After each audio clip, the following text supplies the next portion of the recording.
Anong oras ka, Papa Nick?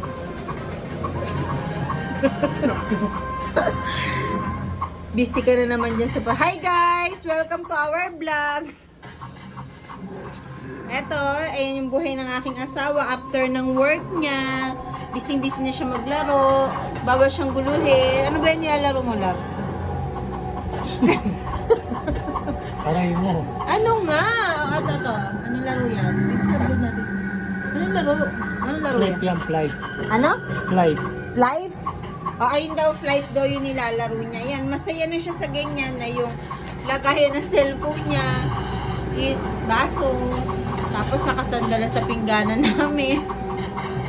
Ganyan lang siya, mga hanggang alauna lang siya nandyan.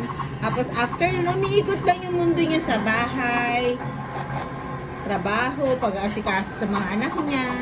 Tapos pag tumundo ng gabi, yan yung lagi niya hinihiling maglaro, mga 3 hours na paglalaro. Yan. Bawal siyang guluhin guys kasi mag-aaway kaming dalawa. Tignan niyo, marami pa yung baso namin.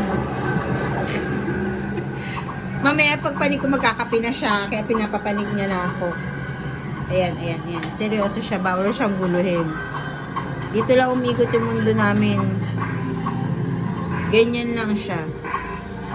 Okay na yung maglaro siya, basta wag lang siya mambababae. Yan. Focus natin, focus. Oh. Yan. Napakadumi ng napakadumi ng basuhan niya. Ayan, ayaw niya guys, inugulo siya, bawal. Magdinig naman eh. Yan.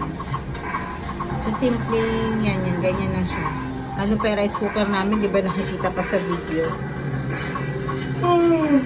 Sige na, babay na. Love, shout out naman dyan. Eh. Hey!